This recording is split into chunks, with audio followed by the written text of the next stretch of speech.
Hey everybody, Nick Espinoza, your chief security fanatic here, and today I absolutely hate having to do this video because this absolutely disgusts me. Facebook is building an Instagram for kids, and welcome to the destruction of the next generation, and I'm going to dive into this. Now, this is coming from The Guardian. Facebook is basically considering launching a version of its popular social media platform, Instagram, for children under the age of 13. BuzzFeed News first reported that Facebook announced this in an internal company post, that the company would begin building a version of Instagram for people under 13 to allow them to quote-unquote safely use Instagram for the first time. And that is a complete joke, and I will get to that.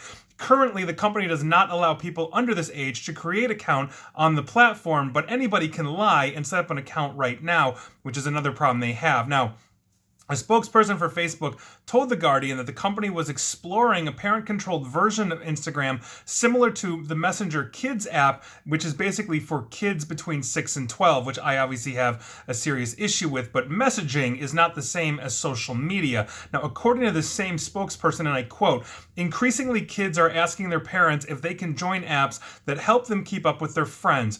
Right now, there aren't many options for parents, so we're working on building additional products that are suitable for kids managed by parents. We are exploring bringing up parent-controlled experience to Instagram to help kids keep up with their friends, discover new hobbies and interests, and more." That is total crap. And again, I'm going to get to that. The company also announced plans to roll out new safety features, including preventing adults from messaging people under the age of 18 who do not follow them. I'm 100% for that.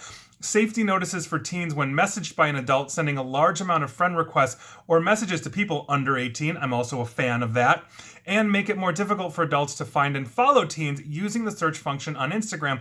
Also a huge fan of that. Teens will also be encouraged to put their profiles on private at the point of registration. Also, I am a fan of that. And so I am glad that for that last part, but in no way in hell should anyone let their children and even teens, and I will get to that, use social media, and here we go. First, let's examine this quote again.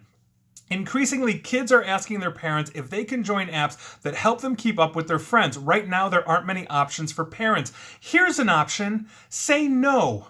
A parent's job is to parent, which means doing the best thing for your kids, even if they don't like you for doing it. And there are other options outside of social media for kids to stay basically connected to each other, such as direct messaging. You can set up a Slack, Slack instance for free and get all of your friends on there. There is a lot of things that do not require social media. 13 is still too young for social media, and there is vast evidence on how Facebook is basically destroying a generation online in exchange for ad revenue. And let's get into this, because according to an HHS-backed study in 2018, which was the latest data I could find, 94% of teens 13 to 19 are using social media. And basically this use has the telltale signs of drug addiction very heavily amongst this population, which is a huge survey that was done, and I will get to that. But look at what this is doing. And if you're a parent with somebody 13 to 19 in your house, or a kid rather, 13 to 19 in your house, think about this. It starts with a preoccupation of social media. They're constantly on their phone. The teen then builds a tolerance to constantly be on it, similar to a drug. Social media is then used to modify their mood for both good or bad. They have a bad day, they will go onto social media and try to cheer themselves up. They will neglect personal life. They will neglect other things in their life, and that basically settles in as they are focused more on social media than anything else. Social media is then used for escapism of the problems that they're having from day to day, as opposed to talking it out, figuring it out, overcoming it. Social media is that escape. And finally, the lies about how much time they actually spend on social media basically set in as well. And if you have any kind of control app, you can see that the social media use, if it's not capped, basically goes on and on and on in teens. This is almost universal for that 94%. This is an addiction, and it also includes adults as well. I've seen plenty of adults addicted to social media, though it's hitting kids the hardest as they have a harder time regulating their behavior given their age and lack of life experience. And so let's look at the actual stats here as being reported in in all of these reports. So a March 14th, 2019 NBC News report entitled "Social Media Linked to Rise in Mental Health Disorders in Teens," study finds is what we're talking about here. Young adults born after 1995, according to studies, are experiencing more mental health issues, and researchers point to two things. One, a lack of sleep and the rise of social media, which is causing the lack of sleep as they stay up to be on social media. Now, the lead author of this is Jean Twenge, and she's the author of a book, iGen, and a researcher, university researcher as well. And she did this research, and I quote her: "We found a substantial increase in major depression or suicidal thoughts, psychological distress, and more attempted suicides after 2010 versus the mid-2000s. And that increase was by far the largest in adolescents and young adults. These trends are weak or non-existent among adults 26 or over, suggesting a generational shift in mood disorders instead of an overall increase across all ages." Now, Twenge and her team analyzed data from the National Survey on Drug Use and Health, a nationally representative survey here in the United States that has looked at drug and alcohol use, mental health, and other health-related issues in the United States with individuals aged 12 and over since 1971.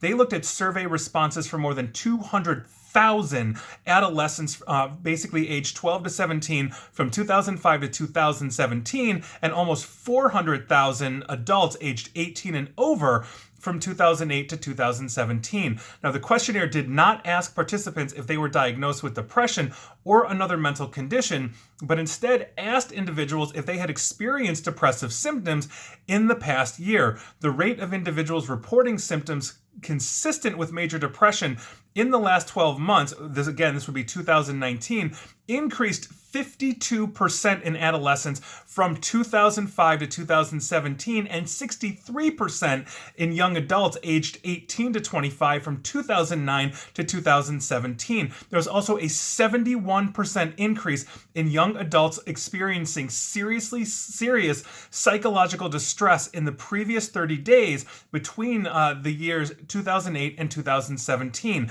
And the rate of young adults with suicidal thoughts and other suicide-related outcomes increased 47% from 2008 to 2017. Both boys and girls are affected. Boys rose too. Girls spiked way up. Now, when did Facebook start blowing up and become the dominant social media platform on the planet? Between 2010 and 2011. And that corresponds with this massive spike as the world adopted Facebook and then other social media platforms. Correlation is not always causation, but in this case, the evidence is overwhelming. The study goes on to say that it is unlikely that this is a sudden genetic shift, meaning we all didn't start birthing babies around that area that were suddenly more depressed than we were.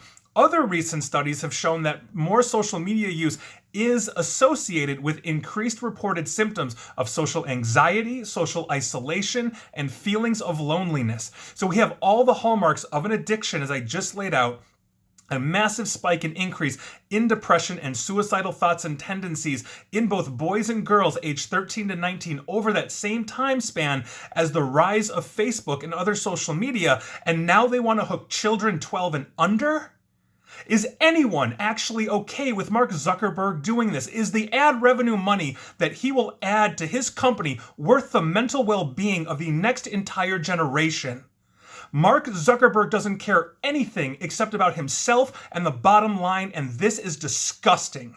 Your kid should go nowhere near social media until they are 19, and the studies prove that they have a better chance of having a good mental health if they're not.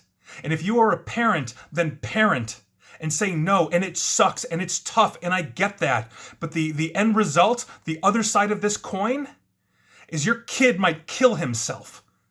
And that's not a lie, and that is not a hyperbole. This is happening, and this is happening now. And if we don't stop this, we are all in trouble. And that is your news of the day.